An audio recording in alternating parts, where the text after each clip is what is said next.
जय श्री कृष्णा। राधे राधे भक्तजनों, आज आप सभी श्रवण करेंगे गुप्त नवरात्रि की धूमवती माता की व्रत कथा। धूमवती माता की व्रत करने से और उनकी गाथा सुनने से धूमवती माता घर में धन लेकर आती है। ये कहते हैं लोग कि उनकी गाथा सुनने से वो बहुत प्रसन्न होती है और अपना भक्त पर वो दिल खोल कर वो कृपा करती है। मेरे प्यारे भक्त जैनों, आज आप सुनेंगे माँ धूमावती की व्रत कथा। माँ धूमावती के परकटाए से संबंधित कथाएं अनूठी है। पहली कहानी तो यह है कि जब सती ने पिता के जग में स्वच्छ से सवाए को जलाकर भस्म कर दिया तो उनके जलते हुए शरीर से जो धुआं निकला उसे धूमावती का जन्म हुआ। इसलिए वो हमेशा उदास रहती है। यानी धूमावती धुएं के रूप में सती का भौतिक स्वरूप है। सती का जो कुछ बचा रहा उदास धुआं। दूसरी कहानी यह है कि एक बार सती शिव के साथ हिमालय में विचरण कर रही थी। तभी उन्हें जोरों की भूख लगी। उन्होंने शिव से कहा, मुझे भूख लगी है, मेरे लिए भोजन का प्रबंध करें। शिव ने कहा, अभी कोई प्रबंध नहीं हो सकता। तब सती ने कहा, ठीक है, मैं तुम्हें ही खा जाती हूँ। और वो शिव को ही निगल गई। शिव तो सवाए इस जगत के सर्जक है, परिपालक है, लेकिन देवी की लीला में वो भी शामिल हो गया। भगवान शिव ने उनसे अनुरोध किया कि मुझे बाहर निकालो, तो उन्होंने उगील कर उन्हें बाहर निकाल दिया। निकालने के बाद शिव ने उन्हें श्राप दिया कि आज और अभी से तुम विधवा रूप में रहोगी। तभी से वो विधवा है।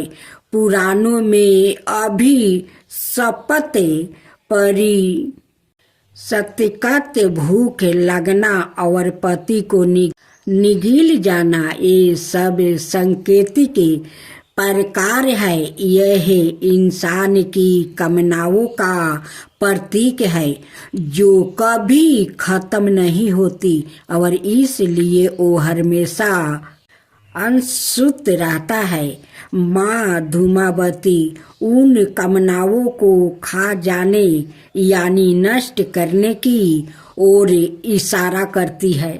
इन महाविद्याओं का अस्थायी आहन नहीं होता, अर्थात इन्हें लंबे समय तक घर में स्थापित या विराजमान होने की कामना नहीं करना चाहिए, क्योंकि ये दुख, कैलेश और दरिद्रता की देवी है।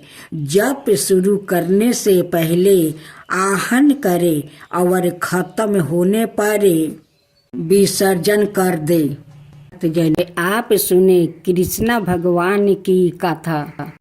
एक बार भगवान श्री कृष्णा ग्वाल बालों के साथ भोजन कर रहे थे। उनके बछड़े हरी हरी घास के लालच में घने जंगल में दूर चला गया। जब ग्वाल बालों का ध्यान बछड़ों की तरफ गया तब वो भयभीत हो गया।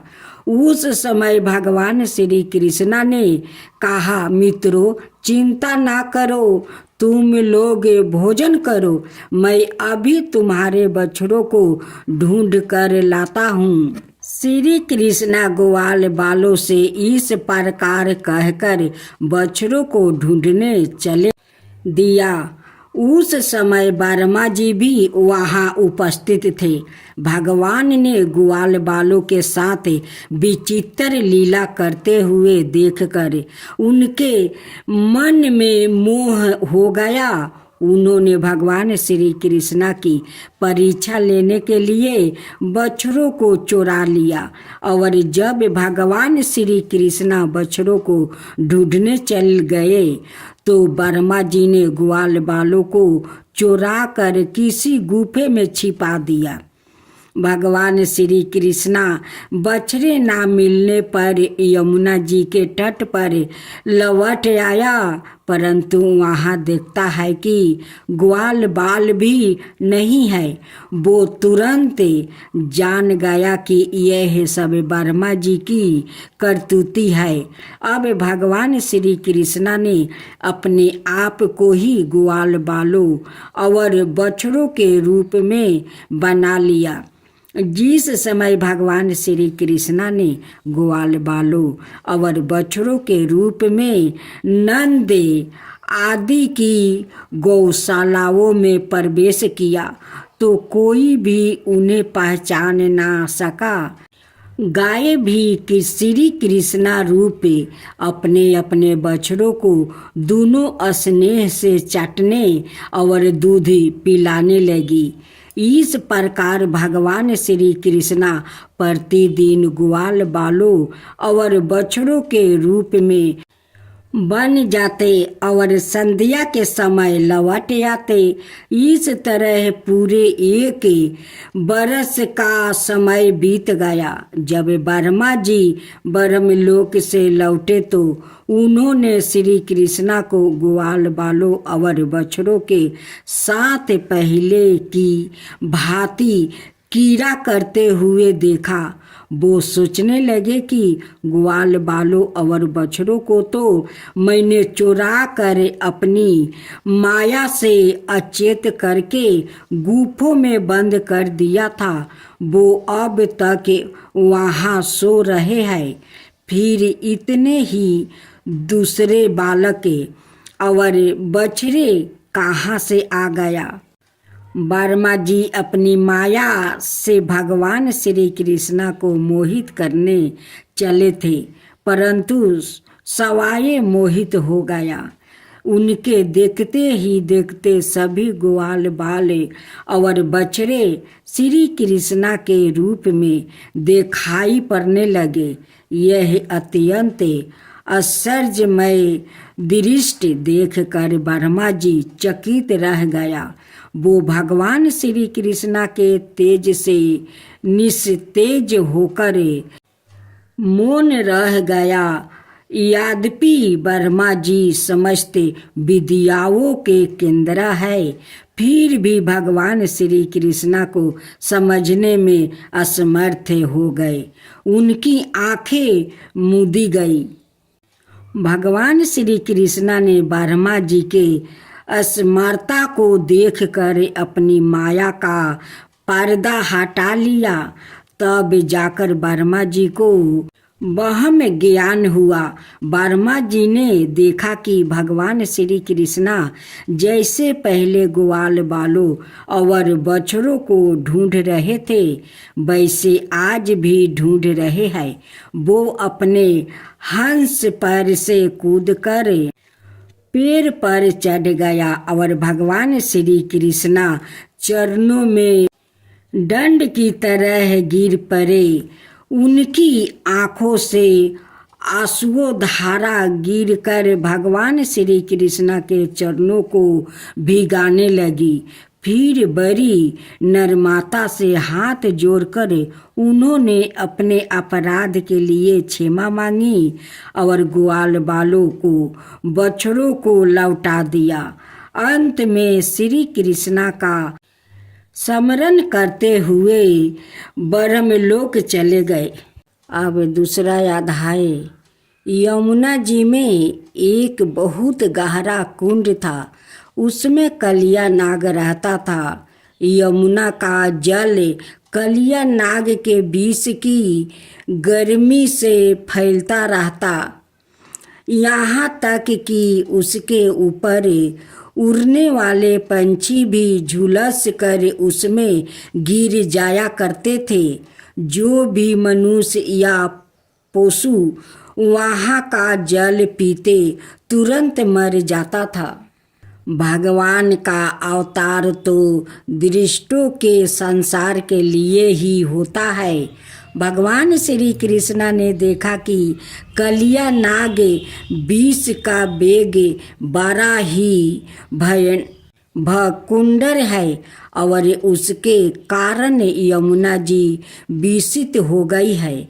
मुझे इस सर्प के भय से ब्रजवासियों और यमुना जी को मुक्ति दिलानी चाहिए। यह सोचकर श्री कृष्णा ऊंचे कदम के वृक्ष पर चढ़ गया और वहाँ से उस विषैले जल में कूद पड़े। जब बाली के नाग ने देखा कि कोई मेरे निवास स्थान में घुस आया है तो वो चिढ़ कर सामने आ गया। उसने देखा कि उसके सामने एक सांवला सोलावना बालक है।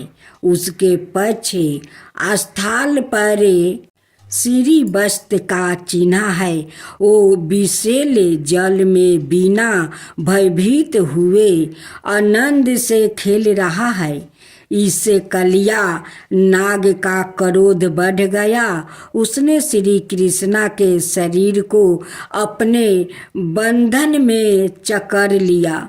जब गोप गोपियाओं ने देखा कि उनके प्रिय मित्र श्री कृष्णा को कलिया नाग ने जकड़ लिया है तो उनके प्राण मानो कंठ पर आ गया।